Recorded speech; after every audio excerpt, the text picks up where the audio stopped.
My dear ವೀಕ್ಷಕರೇ, ಈ ಆಧುನಿಕ ವೈಜ್ಞಾನಿಕ ಕ್ಷೇತ್ರಕ್ಕೂ ಎಷ್ಟೋ ರೋಗಗಳು ಸವಾಲಾಗಿ ನಿಂತಿರೋದನ್ನು ನಾವು ಕೇಳಿರಬಹುದು. ಇನ್ನು ಹಾವು ಕಡಿತ, ಚೇಳು ಕಡಿತದಂತಹ ರೋಗಗಳಿಗೆ ಮದ್ದಿಲ್ಲ ಅನ್ನೋದನ್ನು ನೋಡಿರ್ತೀವಿ.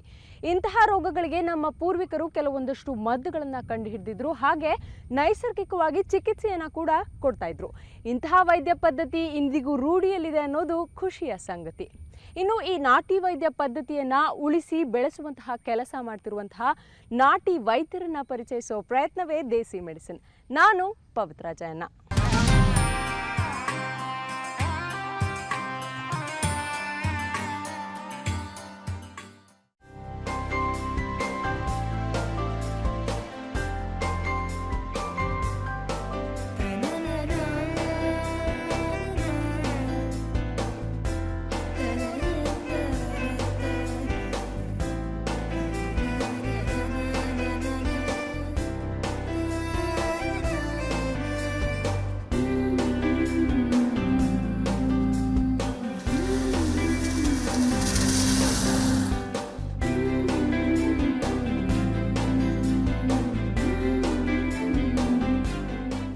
ವೀಕ್ಷಕರೇ, ಈ ಆಧುನಿಕ ವೈಜ್ಞಾನಿಕ ಕ್ಷೇತ್ರಕ್ಕೂ ಸವಾಲಾಗಿ ನಿಂತಹ ಎಷ್ಟೋ ರೋಗಗಳಿಗೆ ನಾಟಿ ವೈದ್ಯ ಪದ್ಧತಿಯಲ್ಲಿ ಪರಿಹಾರವನ್ನು ಕಂಡುಕೊಂಡಂತಹ ಜನರು ನಮಗೆ ಕಾಣಸಿಗ್ತಾರೆ. ಇನ್ನು ಇಂತಹ ರೋಗಗಳಲ್ಲಿ ಹಾವು ಕಡಿತ, ಚೇಳು ಕಡಿತ, ಹಾಗೆ ಜೇಡ ಕಡಿತ ಕೂಡ ಕೆಲವೊಂದು ಅಂತ ಕೇಳ್ಪಟ್ಟೆ. ಇನ್ನು ಈ ರೀತಿಯಾದಂತಹ ಅನಾರೋಗ್ಯಗಳಿಗೆ ನಾಟಿ ಮದ್ದನ್ನು ನೀಡುತ್ತಿರುವಂತಹ ರಾಧಾಕೃಷ್ಣ ರೈ ಅವರು ಬೆಳ್ಳಾರಿಯ ಸಮೀಪದಲ್ಲಿದ್ದಾರೆ. ಅಲ್ಲಿಗೆ ನಾವು ಆಗಲೇ ತಲುಪಿದ್ದಾಯ್ತು. ಇನ್ನು ಅವ್ರನ್ನ ಭೇಟಿಯಾಗೋದೊಂದೇ ಬಾಕಿ. ಬನ್ನಿ ಹೋಗೋಣ.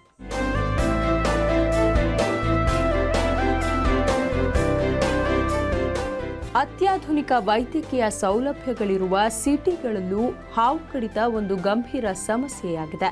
ಇದಕ್ಕೆ ಔಷಧಿ ಒದಗಿಸಲು ಕಷ್ಟ ಸಾಧ್ಯವಾಗಿದೆ.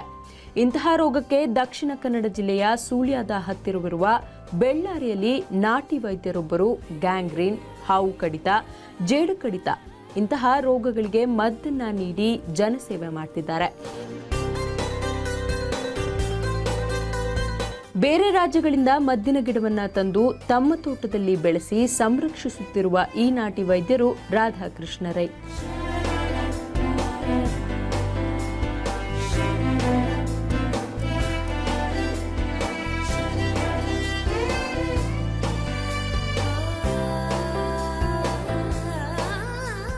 ನಮಸ್ತೆ.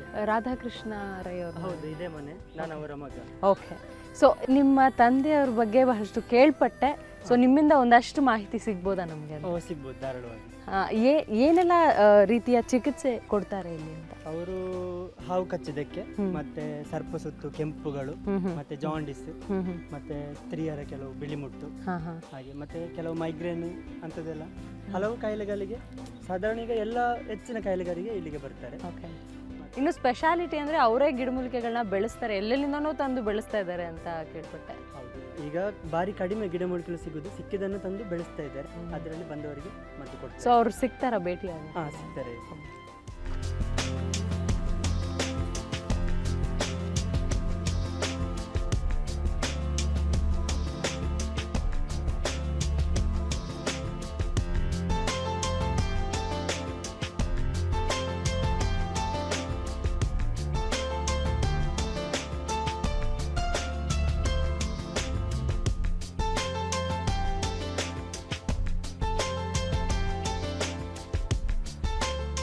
ವೀಕ್ಷಕರೇ, ಕಳೆದ 40 ವರ್ಷಗಳಿಂದ ಹಾವು ಕಚ್ಚಿದವರಿಗೆ, ಚೇಳು ಕಚ್ಚಿದವರಿಗೆ, ಹಾಗೆ ಗ್ಯಾಂಗ್ರೀನ್ನಂತಹ ರೋಗ ಲಕ್ಷಣಗಳಿಗೆ ಮದ್ದನ್ನು ನೀಡುತ್ತಾ ಜನಸೇವೆಯಲ್ಲಿ ನಿರತರಾಗಿರುವಂತಹ ರಾಧಾಕೃಷ್ಣ ರೈ ಅವರು ನಮ್ಮ ಜೊತೆ ಇದ್ದಾರೆ. ಇನ್ನು ಅವ್ರನ್ನ ಕಾರ್ಯಕ್ರಮಕ್ಕೆ ಸ್ವಾಗತಿಸಿ ಅವರ ಚಿಕಿತ್ಸೆ ಪದ್ಧತಿಯ ಬಗ್ಗೆ ತಿಳ್ಕೊಳ್ಳೋಣ ಬನ್ನಿ. ನಮಸ್ತೆ ಸರ್. ನಮಸ್ತೆ. ಇನ್ನು ನೀವು ಹಲವಾರು ವರ್ಷಗಳಿಂದ ನಾಟಿ ವೈದ್ಯ ಪದ್ಧತಿಯನ್ನ ಅನುಸರಿಸಿಕೊಂಡು ಹಲವರಿಗೆ ಪರಿಹಾರಗಳನ್ನ ನೀಡ್ತಾ ಇದ್ದೀರಾ. ಇದು ಹೇಗೆ ಸಾಧ್ಯ ಆಯಿತು? ಮೊದಲಿಗೆ ಹೇಗೆ ಶುರು ಮಾಡಿದ್ದು ಅಂತ? ಅದು ಮೇಡಮ್, ನನ್ನ ತಾತ ಕಾಲದಿಂದಲೂ ನಮ್ಮ ಮನೆಯಲ್ಲಿ ಮಾಡ್ತಾ ಬಂದಿದ್ದರು, ಮತ್ತು ನನ್ನ ಅಪ್ಪ ಮಾಡ್ತಿದ್ದರು. ಅದನ್ನು ನೋಡಿ ನಾನು ಕಲಿತೆ. ಅದು ಮದ್ದು ಕೊಡುತ್ತೇನೆ ಅಂತ ಯಾರಿಗೂ ಗೊತ್ತಿರಲಿಲ್ಲ. ನಾನು ಇಲ್ಲಿ ಬಂದು ಹೊಸಬ, ಈ ಊರಿಗೆ ಬಂದು ಆವಾಗ ನನ್ನ ಇದರಲ್ಲಿ ಜಾಗದಲ್ಲಿ ಕೆಲಸ ಮಾಡುವಾಗ ಒಬ್ಬನಿಗೆ ಹಾವು ಕಚ್ಚಿತು. ಆವಾಗ ನನಗೆ ಗೊತ್ತಿದ್ದು ನಾನು ಮದ್ದು ಮಾಡದಿರುವುದರಿಂದ ತಪ್ಪಲ್ಲ, ಹಾಗೆ ನಾನು ಅವತ್ತು ಸ್ಟಾರ್ಟ್ ಮಾಡಿದೆ. ಸ್ಟಾರ್ಟ್ ಮಾಡಿ ಆದಮೇಲೆ ಮತ್ತೊಬ್ಬರಿಂದೊಬ್ಬರಿಗೆ ಗೊತ್ತಾಗಿ ಈಗೆಲ್ಲ ಫುಲ್ಲು ಎಲ್ಲ ಕಡೆಯಿಂದಲೂ ಬರ್ತಾರೆ. ಈಗ ಇನ್ನು ಈ ಗಿಡಮೂಲಿಕೆಗಳನ್ನೆಲ್ಲ ನೀವೇ ಬೆಳ್ಕೊಳ್ತಾ ಇದ್ದೀರಾ, ಆದರೆ ನಿಮಗೆ ಆ ಗಿಡಮೂಲಿಕೆಗಳು ಬೆಳಿಬೇಕು ಅಂತ ಯಾಕೆ ಅನ್ನಿಸಿದ್ದು ಅಂತ? ಯಾಕಂದರೆ ನಾವು ನಮ್ಮ ಅಪ್ಪನ ಮನೆಯಲ್ಲಿರುವಾಗ ನಮ್ಮಲ್ಲಿ ಎಲ್ಲ ಗರ್ದು ಕೊಡುವಂಥವರು ಇದ್ದರು ಮನೆಯಲ್ಲಿ, ನಮ್ಮ ಕೆಲಸದವರೆಲ್ಲ ಇದ್ದರು, ಅವರಿಗೆಲ್ಲ ಗುರ್ತಾಯಿತು, ಅವರು ಇದು ಮಾಡ್ತಿದ್ರು. ಈಗ ಇಲ್ಲಿ ಏನಾಗಿದೆ ಅಂದರೆ ಯಾರಿಗೂ ಗುರ್ತಿಲ್ಲ, ಯಾವ ಬೇರು ಯಾವ ಗಿಡ ಅಂತ ಗುರುತಿಲ್ಲ. ಹಾಗೆ ನಾವೇ ಅದನ್ನು ಇದು ಮಾಡಬೇಕು. ನಾನು ಬಾಯಲ್ಲಿ ಬರೀ ಹೇಳಿದರೆ ಗುರುತ ಸಿಗುವುದಿಲ್ಲಲ್ಲ. ಹಾಗೆ ಪ್ರಾಕ್ಟಿಕಲ್ ಆಗಿ ಒಂದು ಗಿಡ ನೆಟ್ಟು ಅದನ್ನು ತೋರಿಸಿದರೆ ಅವರು ನಮ್ಮಲ್ಲಿ ಉಂಟು, ಇಲ್ಲದ್ರೆ ಆಚೆ ಮನೆಯಲ್ಲಿ ಉಂಟು ಅಂತ ಹೇಳ್ತಾರೆ. ಹಾಗೆ ನಾನು ಬೆಳೆಸೋದು ಉದ್ದೇಶ. ಇದು ನಾವು ನಾಗರಹಾವು ಕಚ್ಚಿದ್ದಕ್ಕೆ ಬೇರೆ ಮಾಡ್ತೇವೆ, ಬಾಕಿ ರಕ್ತ ಕನ್ನಡಿ ಕಚ್ಚಿದ್ದಕ್ಕೆ ಬೇರೆ, ಚಟ್ಟ ಮಂಡೇಲಿ ಬೇರೆ, ಮತ್ತು ಕೊಳಕು ಮಂಡಲ ಬೇರೆ, ಮಂಡೇಲಿ ಹಾವುಗೆ ಬೇರೆ, ಇಂಥ ಎಲ್ಲ ಹಾವುಗಳಿಗೆ ಬೇರೆ ಬೇರೆ ಜಾತಿಯ ಮದ್ದು ಮಾಡ್ತೇವೆ. ಇನ್ನು ನೀವು ಹಾವು ಕಚ್ಚಿದ್ದಕ್ಕೆ ಜಾಸ್ತಿ ಮದ್ದುಗಳನ್ನು ಕೊಡ್ತೀರಾ ಅಂತ ಗೊತ್ತಾಯಿತು. ಬಹಳ ರೀತಿ ಜಾತಿಗಳಿರುತ್ತೆ, ಸೊ ಅದನ್ನು ಹೇಗೆ ಗುರುತಿಸ್ತೀರಾ ನೀವು ಅಂತ? ಈ ಜಾತಿ ಅಂದರೆ ನೋಡಿದರೆ ಅದರ ಬಣ್ಣ, ಅದರ ಕಲರ್ನಲ್ಲಿ ಹೇಳಲಿಕ್ಕೆ ಆಗ್ತದೆ ನೋಡಿದರೆ. ಈಗ ನೋಡದೆ ರಾತ್ರಿ ಹೋಗುವಾಗ ಒಬ್ಬನಿಗೆ ಕಚ್ಚುತ್ತದೆ, ಅದರ ಲಕ್ಷಣದಲ್ಲಿ ನಾವು ಹೇಳಬೇಕು. ಇಂಥ ಹಾವು ಕಚ್ಚಿದರೆ ಇಷ್ಟು ದೂರಕ್ಕೆ ಹಲ್ಲು ಗಾಯ ಬೀಳ್ತದೆ, ಮತ್ತು ಅದರ ವಿಷದ ತೀವ್ರತೆ ಹೇಗಿರುತ್ತದೆ, ಅದರ ಅವನ ಮೈಯಲ್ಲಿ ಇಂಥ ಲಕ್ಷಣಗಳು ಕಾಣ್ತವೆ. ಇದರ ಆಧಾರದಲ್ಲಿ ನಾವು ಇದು ಮಾಡ್ತೇವೆ. ಲಕ್ಷಣಗಳಂದರೆ ಈಗ ಉದಾಹರಣೆಗೆ ನಾಗರಹಾವು ಕಚ್ಚಿದರೆ ಒಂದು ಗಳಿಗೆ ಒಂದು ಅರ್ಧ ಗಂಟೆ ಮುಕ್ಕಾಲು ಗಂಟೆಯಲ್ಲಿ ಅವನಿಗೆ ದಮ್ಮು ಕಟ್ಟಿದಾಗೆ ಆಗ್ತದೆ, ಮತ್ತು ಕಾರಲಿಕ್ಕೆ ಬರ್ತದೆ, ಶ್ವಾಸ ತೆಗಿಲಿಕ್ಕೆ ಆಗೋದಿಲ್ಲ, ಉಸಿರಾಡಲಿಕ್ಕೆಲ್ಲ ಆಗೋದಿಲ್ಲ. ಆವಾಗ ಅದು ನಾಗರಹಾವು. ಮತ್ತು ಈ ಹಲ್ಲಿನ ಗಾಯ ದೂರಕ್ಕೆ ಬೀಳ್ತದೆ. ಈಗ ಒಂದು ಕನ್ನಡಿ ಹಾವು, ಈಗ ಚಟ್ಟೆ ಕಂದಡಿ ಅಂತ ಉಂಟು, ಅದರ ಹಲ್ಲಿನ ಇದು ತೀವ್ರತೆ ಹೇಗೆ ನಮ್ಮ ಗಾಳದ ಇದು ಉಂಟಲ್ಲ ಹಾಗೆ ಕೊಕ್ಕೆ, ಅದು ಕಚ್ಚಿ ಎಳೆಯುವಾಗ ಅದು ಹರಿದು ಬರ್ತದೆ ಅಲ್ಲಿಂದ. ಬಾಕಿ ಹಾವು ಕಚ್ಚಿದರೆ ಅಲ್ಲೇ ಇದು ಹೊಡೆದು ತೆಗೀತದೆ. ಇದು ಹಾಗೆ ಅಲ್ಲ, ಚಟ್ಟ ಕನ್ನಡಿ ಕಚ್ಚಿದ ಕೂಡಲೇ ಅದು ಬಾವುತ ಬರ್ತದೆ. ಫಸ್ಟಿಗೆ ಈ ಕಚ್ಚಿದ ಗಾಯದ ಸುತ್ತಲೂ ಗುರ್ಗುಂಜಾಕಾರದ ಗುಳ್ಳೆಗಳು ಇರ್ತವೆ, ಅದು ಒಡೆದು ಅದರಿಂದ ಸ್ವಲ್ಪ 2 ದಿವಸ ಆಗುವಾಗ ಬೆಳ್ಳಪತ್ರೆ ಅಷ್ಟು ದೊಡ್ಡ ಗುಳ್ಳೆಗಳು ಬರ್ತವೆ, ಮತ್ತು ಅದು ಸ್ಟಾರ್ಟ್ ಗ್ಯಾಂಗ್ರೀನ್ ಆಗಿ ಹೋಗ್ತದೆ.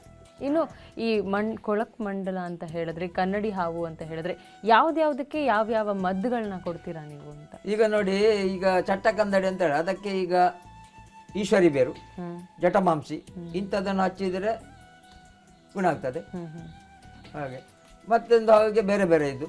ಈಗ ಮಂಡೇಲಿ ಹಾವಿಗೆ ಇದು ಎಣ್ಣೆ ಕಾಯಿಸಲಿಕ್ಕೆ ಇದಾಗ್ತದೆ ಬೇಕು ಅಂತ, ನಮ್ಮ ನಾಮದ ಕಬ್ಬು ಬೇಕು, ಅದರ ಬೇರು ಬೇಕು, ಮತ್ತೆ ಕೈ ಸೋರೆ ಇದಾಗಬೇಕು. ಕೈ ಸೋರೆ ಅಂದರೆ ಇಷ್ಟು ದೊಡ್ಡದು, ಸಾಧಾರಣ ನಮ್ಮ ಒಂದು ಸಣ್ಣ ಸೋರೆ ಕಾಯಿ ಆಕಾರದಲ್ಲಿ ಕೈ ಸೋರೆ ಅಂತ ಹೇಳುದು, ಅದೆಲ್ಲ ಬೇಕಾಗ್ತದೆ. ಪ್ರತಿಯೊಂದು ಇದಕ್ಕೆ ಮದ್ದು ಮಾಡಬೇಕಾದ್ರೆ ಬೇರೆ ಬೇರೆ ಇದು ಬೇಕಾಗ್ತದೆ.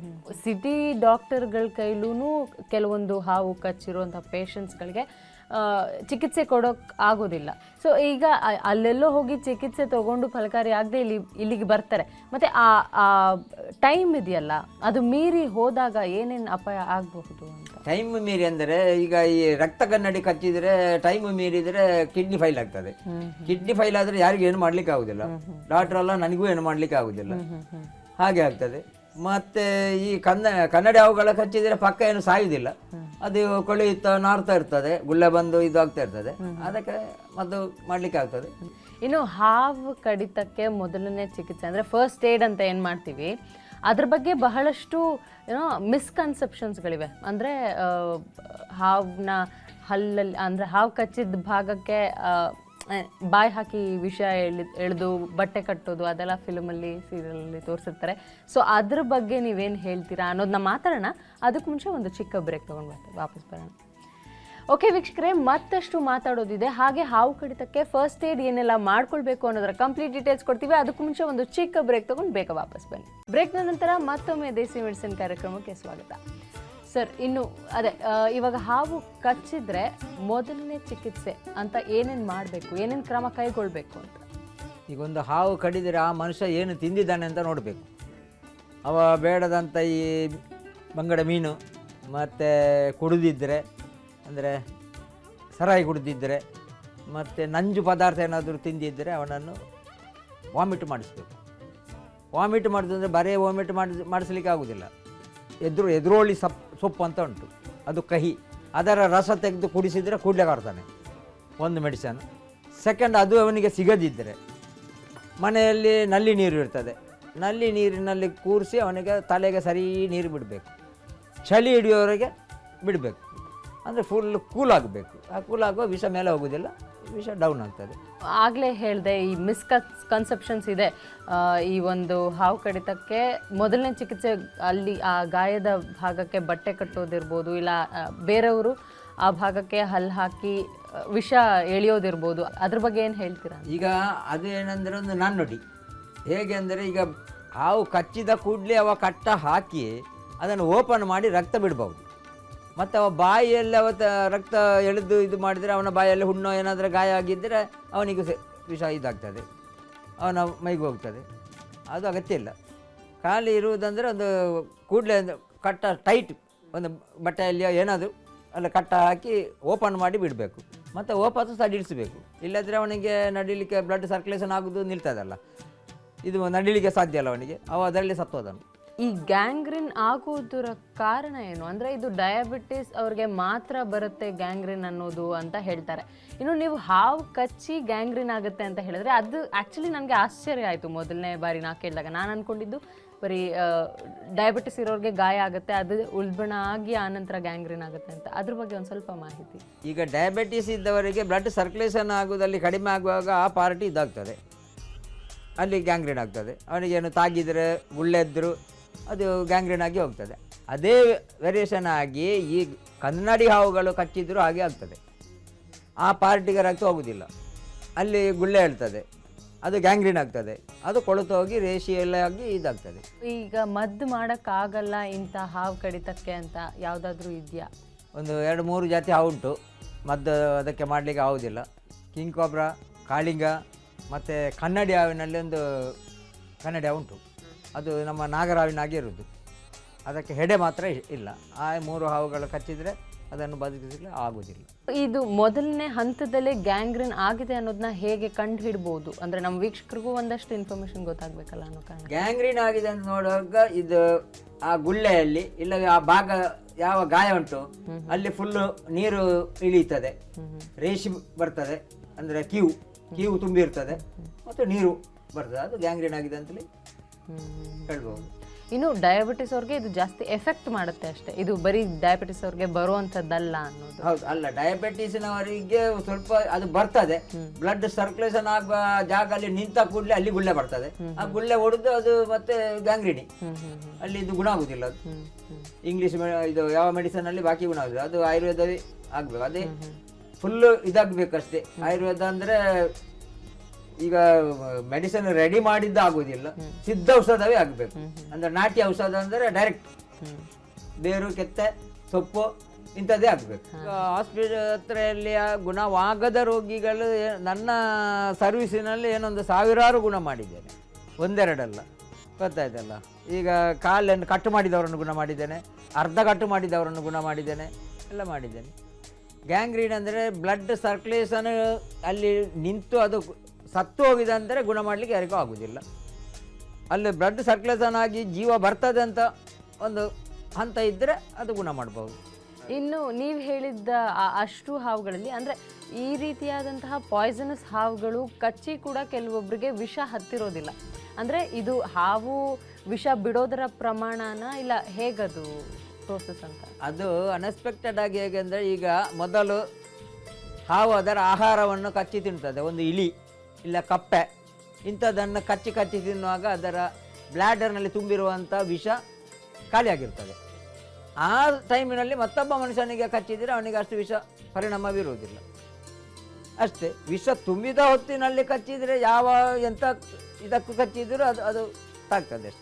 ಚೇಳು ಕಚ್ಚಿರಬಹುದು, ಇನ್ನು ವಿಷಕಾರಿ ಜಂತುಗಳು ಕಚ್ಚಿರುವಂತಹ ರೋಗಗಳಿಗೂ ಕೂಡ ಮದ್ದುಗಳನ್ನ ಕೊಡ್ತೀರಾ? ಯಾವ ರೋಗಗಳಿಗೆ ನೀವು ಮದ್ದು ಕೊಡ್ತೀರಾ ಅಂತ? ಈಗ ನೋಡಿ, ಹಾವು ಒಂದೇ ಅಲ್ಲ, ಅದರಿಂದ ಫಾಸ್ಟ್ ವಿಷ ಉಂಟು. ಈ ಮಡಚ್ಚಾಲೆ ಅಂತ ಹೇಳ್ತಾರೆ. ಮಡಚ್ಚಾಲೆ ಅಂದರೆ ಜೇಡರ ಜಾತಿಗೆ ಸೇರಿದ ದೊಡ್ಡ ಏಡಿಯ ಅಷ್ಟು ದೊಡ್ಡದುಂಟು, ಅದು ಭಯಂಕರ ವಿಷ. ಅದರ ವಿಷ ಅಂದರೆ ಕಚ್ಚಿದ ಕೂಡಲೇ ಅವನ ಕೈ ಕಾಲೆಲ್ಲ ಮುದ್ದೆ ಆಗೋದು. ಈ ಜೇಡ ಅದು ಮುದ್ದೆ ಆಗಿ ಅವನಿಗೆ ನಡ್ಲಿಕ್ಕೆ ಆಗುದಿಲ್ಲ, ಮತ್ತೆ ಇಷ್ಟಿಷ್ಟು ದೊಡ್ಡ ಇದು ಬರುವುದು ಬಾಲಿನಾಗೆ ಹೊಟ್ಟೆಯಲ್ಲಿ ಬೆನ್ನಿನಲ್ಲಿ ಎಲ್ಲ ಬಂದು ಅವನನ್ನು ತಿರುಗಿಸಿ ಬಗ್ಗಿಸಿ ಬಿಡ್ತದೆ. ಚೇಳಿನಲ್ಲಿ ವಿಷ ಉಂಟು, ಜರಿ ಕಚ್ಚಿದರೂ ವಿಷ ಉಂಟು, ಇಲಿ ಕಚ್ಚಿದರೂ ವಿಷ ಉಂಟು, ಬೆಕ್ಕು ಕಚ್ಚಿದರೂ ವಿಷ ಉಂಟು. ಇದು ಯಾಕೆಂದರೆ ನನ್ನ ಸರ್ವಿಸಿನಲ್ಲಿ ನನ್ನಲ್ಲಿಗೆ ಬಂದವರಿಗೆ ನಾನು ಮದ್ದು ಮಾಡಿ ಆ ಹಾಸ್ಪಿಟಲಿಗೆ ಹೋಗಿ ಕಾಲನ್ನೇ ಕಟ್ಟು ಮಾಡಬೇಕು, ಕೈಯನ್ನೇ ಕಟ್ಟು ಮಾಡಬೇಕಂತ ಇದ್ದವರನ್ನು ಗ್ಯಾಂಗ್ರೀನ್ ಆಗಿ ನನ್ನ ಗುಣ ಮಾಡಿದ್ದೇನೆ. ಈಗ ಬೇಕಾದರೆ ಈಗ ಸಹ ಇದ್ದಾರೆ ಅವರು ನಮ್ಮ ಪುತ್ತೂರಲ್ಲಿ. ಅವರು ನೀವು ನೋಡಿ ಅವರ ಕಾಲನ್ನು ಈಗ ಸಹ ಅದು ಬಿಳಿ ಉಂಟಲ್ಲಿ, ಯಾಕಂದರೆ ಮಾಂಸ. ಹೌದು.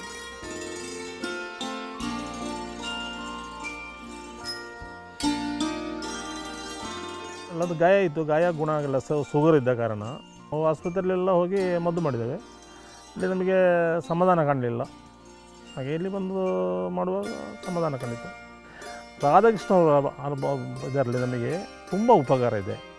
ಆಸ್ಪತ್ರೆಯಲ್ಲಿ ತುಂಬ ಖರ್ಚು ಮಾಡಿದ್ದೇವೆ, ನಮಗೆ ಉಪಕಾರ ಸಿಗಲಿಲ್ಲ.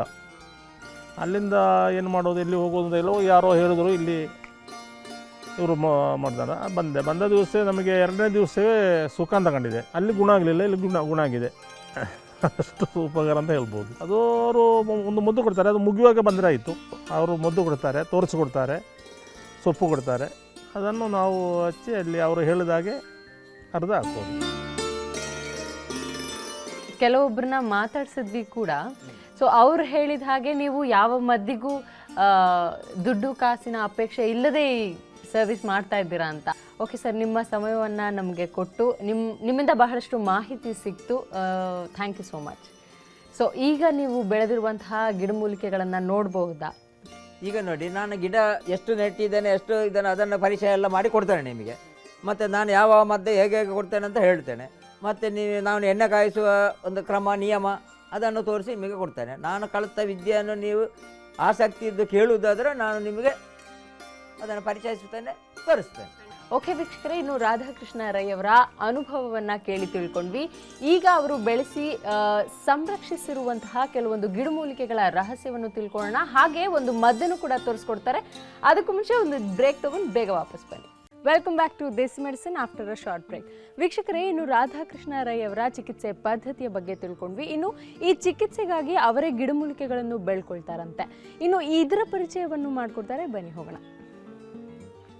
ಇನ್ನು ಇಲ್ಲಿ ಯಾವೆಲ್ಲ ರೀತಿ ಗಿಡಮೂಲಿಕೆಗಳನ್ನ ಬೆಳೆಸಿದ್ದೀರಾ ಅಂತ ನೋಡಿ. ನಾನು ವಿಷ, ಮತ್ತೆ ಈ ಸರ್ಪಸುತ್ತು, ಜಾಂಡಿಸ್ ಇಂಥ ಎಲ್ಲ ಗಿಡಗಳನ್ನೆಲ್ಲ ಬೆಳೆಸಿಕೊಂಡಿದ್ದೇನೆ. ಮತ್ತೆ ಕೆಲವು ಬೇರೆ ಬೇರೆ ಸಣ್ಣ ಪುಟ್ಟ ಕಾಯಿಲೆಗಳಿಗೆಲ್ಲ ಕೊಡುವಂಥ ಎಲ್ಲ ಗಿಡಮೂಲಿಕೆಗಳನ್ನು ಈಗ ಫಸ್ಟಿಗೆ ನಿಮಗೆ ಈಗ ವಿಷದ ಒಂದು ಪ್ರಮುಖ ಮದ್ದು ಗಿಡವನ್ನು ತೋರಿಸ್ತೇನೆ. ಜಾಂಡಿಸಿಗೆ ಇದರ ತೊಗಟೆಯನ್ನು ತೆಗೆದು, ಮತ್ತೆ ಕದಿರ ಅಂತ ಉಂಟು, ಮತ್ತೆ ಕಾಚು ಅಂತೆಲ್ಲ ಹೆಸರು ಹೇಳ್ತಾರೆ. ಕದಿರ, ಕಾಚು, ಇದು ಸಪ್ಪಂಗ, ಪದ್ಮುಖ ಅಂತ ಇದಕ್ಕೆ ಹೆಸರು ಉಂಟು. ಮತ್ತೆ ಇನ್ನು ಇದನ್ನ ಹೆಂಗೆ ಕೊಡ್ತಾರೆ ಜಾಂಡಿಸ್ಗೆ? ಇದು ಜಾಂಡಿಸಿಗೆ ಇದರ ತೊಗಟೆಯನ್ನು ತೆಗೆದು ಅದೇ ಅರಸಿನದಾಗಿ ಇರ್ತದೆ. ಇದರ ತೊಗಟೆ, ಮತ್ತೆ ಕದಿರದ ತಿರುಳು, ಮತ್ತೆ ಅಮೃತ ಬಳ್ಳಿ, ಇದನ್ನು 3 ಸಮಪಾಲ ಹಾಕಿ ಕಷಾಯ ಮಾಡೋದು. ಈಗ 2 ಲೀಟ್ರ್ ನೀರು ಹಾಕಿದರೆ ಕುದಿಸಿ 1 ಲೀಟ್ರ್ ಮಾಡೋದು. ಅದನ್ನು ಸೋಸಿ 20 ml ಕೊಟ್ಟರೆ ಇದು ನೋಡಿ. ಇನ್ನೊಂದು ಹಾವಿನ ವಿಷಕ್ಕೆ ಮತ್ತೆ ಈ ನಂಜು ಉಂಟಲ್ಲ, ಈ ನಂಜಿನ ಇದಕ್ಕೆಲ್ಲ ಕೊಡುವಂಥದ್ದು. ಇದರ ನೋಡಿ, ಇದು ಕಲರ್ ನೋಡಿ. ಇದನ್ನು ಹೇಗೆ ಲೇಪನ ಮಾಡೋದು? ಇದು ಅರ್ದು ಲಿಂಬೆಹುಳಿ ರಸದಲ್ಲಿ ಅರ್ದು ಈಗ ಕಾಲೆಲ್ಲ ಗ್ಯಾಂಗ್ರೀನ್ ಇದೆ, ಅದಕ್ಕೂ ಸೇರಿಸಿದ್ರೆ ಒಳ್ಳೇದಾಗ್ತದೆ. ಹಾಗೆ ಅದು ಭಯಂಕರ ಇದು ಕಹಿ. ಇದು ಹಾವು ಕಚ್ಚಿದ್ದಕ್ಕೆ ಎಲ್ಲ ಆಗ್ತದೆ. ಇದ್ರ ಹೆಸರು ಮರದರಸಿನ. ಬೇರೆ ಬೇರೆ ಉಂಟು ನನ್ನಲ್ಲಿ ಪ್ರಭೇದ. ಇದು ಒಂದು ನೋಡಿ. ಇನ್ನೊಂದು ಹಾವು ಕಚ್ಚಿದ್ದಕ್ಕೆ ನೋಡಿ ಇಲ್ಲಿ ಒಂದು ಗಿಡ ಉಂಟು ನೋಡಿ, ಈ ಗಿಡ. ಇದು ಬಹಳ ಪ್ರಮುಖ. ಇದಕ್ಕೆ 3000 ಉಂಟು ಕೆಜಿಗೆ ಇದರ ಬೇರಿಗೆ. ಇದ್ರ ಬೇರ್ ಮಾತ್ರ ಉಪಯೋಗಿಸ್ತೀರಾ? ಬೇರೆ ಮಾತ್ರ. ಗರಡ ಪಾತಲ ಇದು ಬಿಳಿ, ಇದರಲ್ಲಿ ಇನ್ನೊಂದು ಕೆಂಪು ಉಂಟು. ಇದರಲ್ಲಿ ಈ ಹೂ ಕೆಂಪು ಬರ್ತದೆ ಇದರ ಹಾಗೆ.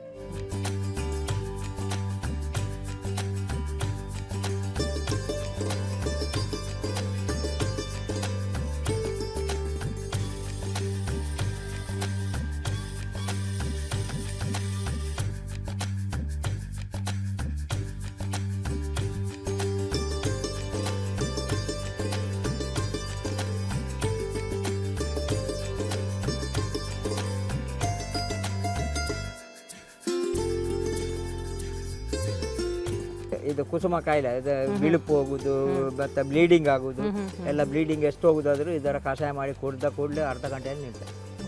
ಗೊತ್ತಾಯ್ತಾ? ಇದ್ರ ಹೆಸರೇನು? ಅಶೋಕ ಅಂತ. ತಗೊಳ್ತಾರೆ ಅಂತ. ಅಶೋಕ. ಅಶೋಕ. ಹೌದು, ಇದರಲ್ಲಿ 5 ಕಲರ್ನ ಹೂ ಬರ್ತದೆ. ಒಂದು ಮರದಲ್ಲಿ, ಒಂದು ಗುಂಚಿಲಲ್ಲಿ 5 ಕಲರ್ನ ಹೂ, ಒಂದೇ ಮರದಲ್ಲಿ. ಒಂದೇ ಮರದಲ್ಲಿ.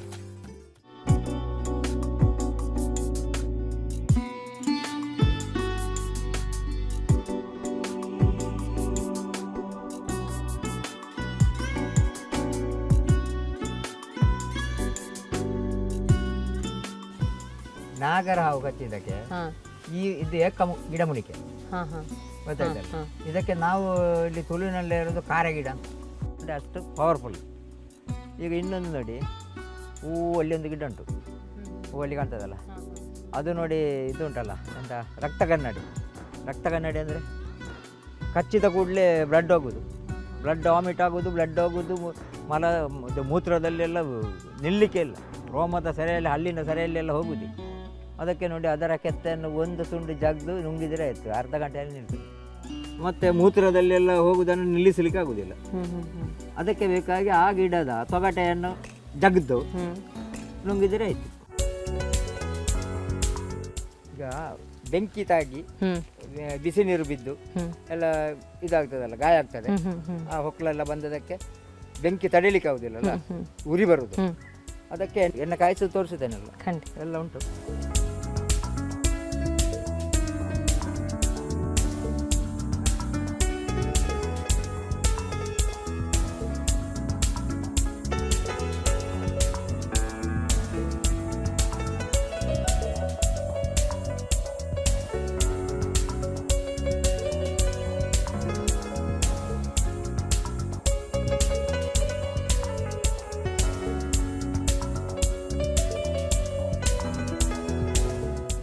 ಈಗ ಇದು ಕೃಷ್ಣ ಜೀರಿಗೆ ಅಂತ. ಈಗ ಅದನ್ನು ಎಲ್ಲ ಈಗ ಒಂದು ಎಣ್ಣೆ ಕಾಯಿಸಲಿಕ್ಕೆ ಈಗ ಈ ಕೊಳಕುಮಂಡಲ, ಕನ್ನಡಿ ಹಾವುಗಳು, ಗ್ಯಾಂಗ್ರೀನ್ ಅದಕ್ಕೆ ಎಲ್ಲ ಎಣ್ಣೆ ಕಾಯಿಸುತ್ತೇನೆ. ಅದಕ್ಕೆ ಹಾಕುವ ಸಾಮಾನುಗಳನ್ನೆಲ್ಲ ಈಗ ಹೇಳ್ತೇನೆ. ಈಗ ಇದು ಜಟಮಾಂಸಿ,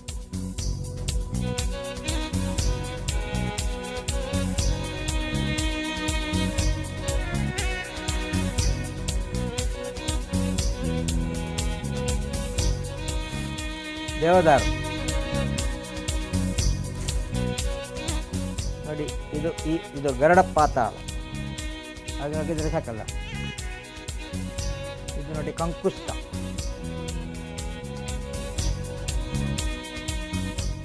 ನೋಡಿ ಇದು ಜಾಪತ್ರ ಅಂತ, ಪತ್ರೆ. ಇದು ನಾಗದಾಳಿ, ಚಿರತೆಲೆ ಅಂತ ಹೇಳ್ತಾರೆ ಇದಕ್ಕೆ, ನಾಗದಾಳಿ, ಚಿರತೆಲೆ.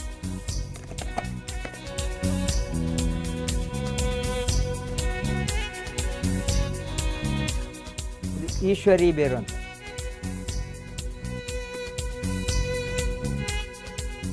ಇದು ಹಿಪ್ಪಳಿ,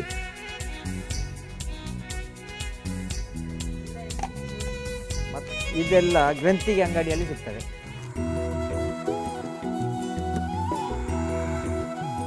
ಈಗ ನೋಡಿ ಎರಡು, ಇದು ಮಂಡಳಿಪಾಳೆ ಮತ್ತು ಬುಂಡುವಾಳ. ಬುಂಡುವಾಳ ಅಂದರೆ ಅದು ಮಲಯಾಳದಲ್ಲಿ ಪಯ್ಯಾಣ ಅಂತ ಹೇಳ್ತಾರೆ. ಅದನ್ನು ಹಾಕ್ತಾ ಇದ್ದೇನೆ. ಈಗ ನೋಡಿ ಜಾಯಿಕಾಯಿ ಹಾಕ್ತಾ ಇದ್ದೇನೆ. ಈಗ ಇಷ್ಟು ಹಾಕಿ ಇದನ್ನು ಜಜ್ಜಿ ಹುಡಿ ಮಾಡೋದು. ಇದನ್ನು ಈಗ ಹುಡಿ ಮಾಡಿ ತೆಂಗಿನ ಎಣ್ಣೆ ಹಾಕಿ ಕಾಯಿಸಿ ಇಟ್ಟುಕೊಳ್ಳೋದು. ಇದು ಪಿತ್ತದ ತೊಂದರೆ ಇದ್ದರೆ ತಲೆಗೆ ಹಾಕ್ಬೋದು, ಮತ್ತು ಎಂಥ ಹುಣ್ಣು ಗಾಯ ಇದ್ದರೂ ಗ್ಯಾಂಗ್ರೀನ್ ಆದ ಇದಕ್ಕೂ ಗಾಯಗಳಿಗೆಲ್ಲ ಹಚ್ಬೋದು. ಕತ್ತಿದಾಗಿದ್ದಕ್ಕೆ ಹಚ್ಚಿದರೆ 2 ದಿವಸದಲ್ಲಿ ಗುಣ ಆಗ್ತದೆ.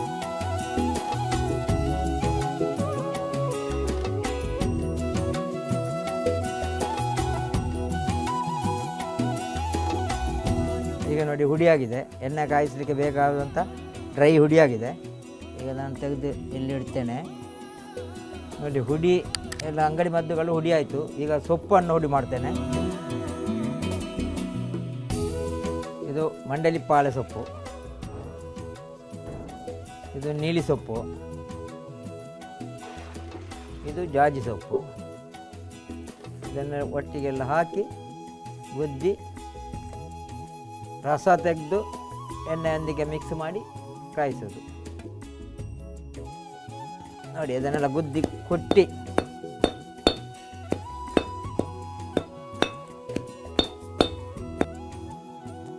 ಈಗ ನೋಡಿ ಹುಡಿ ಆಯಿತು.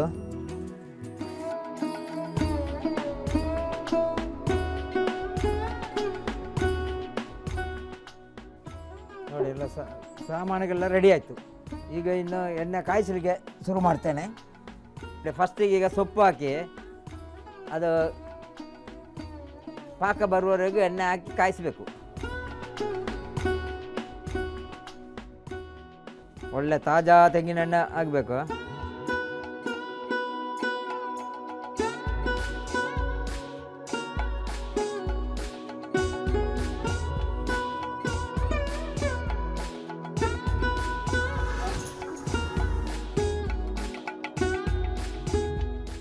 ನೀಲಿ ಕಲರ್ ಬರ್ತದೆ, ನೀಲಿ ಕಲರ್. ಹೀಗೆ ಹಿಡಿದು ನೋಡಬೇಕು. ಈಗ ನೋಡುವಾಗ ಅದೇ ಇದುಂಟು, ಈಗ ಹಸಿ ಉಂಟು, ಅದು ಫುಲ್ ಇದಾಗಬೇಕು, ಡ್ರೈ ಆಗಬೇಕು. ಇನ್ನು ಅದು ಸರಿ ಇದಾಗ ಪಾಕ ಬರುವಾಗ ಸ್ಮೆಲ್ ಬರ್ತದೆ, ಪರಿಮಳ. ಈಗ ನೋಡಿ ಇದು ಅಂಗಡಿ ಮೇಲ್ಪಡಿ ಹಾಕೋದು, ಇದನ್ನು ಒಟ್ಟಿಗೆ ಹಾಕ್ಲಿಕ್ಕೆ ಕೊಡೋದು, ಸೊಪ್ಪು ಕಾಯಿಸುವಾಗ ಹಾಕ್ಲಿಕ್ಕೆ ಕೊಡೋದು. ಇದು ಮತ್ತೆ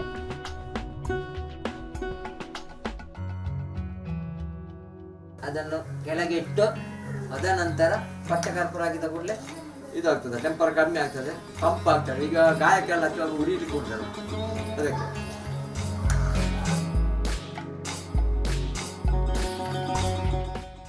ವೀಕ್ಷಕರೇ, ಇವತ್ತಿನ ದೇಸಿ ಮೆಡಿಸಿನ್ ಸಂಚಿಕೆ ನಿಮ್ಮೆಲ್ಲರಿಗೂ ಇಷ್ಟ ಆಗಿದೆ ಅಂತ ತಿಳ್ಕೊಳ್ತೀನಿ. ಇನ್ನು ರಾಧಾಕೃಷ್ಣ ರೈ ಅವರು ತೋರಿಸಿಕೊಟ್ಟಂತಹ ಮದ್ದಿನ ಉಪಯೋಗವನ್ನು ನೀವು ಮಾಡ್ತೀರಿ ಅಂತ ತಿಳ್ಕೊಳ್ತಾ ಇವತ್ತಿನ ಸಂಚಿಕೆ ನಾನು ಮುಗಿಸ್ತಾ ಇದ್ದೀನಿ. ಮತ್ತೆ ಮುಂದಿನ ಸಂಚಿಕೆಯಲ್ಲಿ ಮತ್ತೊಬ್ಬ ವಂಡರ್ಫುಲ್ ನಾಟಿ ವೈದ್ಯರೊಂದಿಗೆ ಮತ್ತಷ್ಟು ಗಿಡಮೂಲಿಕೆ ರಹಸ್ಯದೊಂದಿಗೆ ನಾನು ನಿಮ್ಮ ಮುಂದೆ ಬರ್ತೀನಿ. ಅಲ್ಲಿವರೆಗೂ ನೋಡ್ತಾ ಇರಿ ಸುದ್ದಿ ಟಿವಿ. ನಾವು ಸುಳ್ಳು ಹೇಳಲ್ಲ.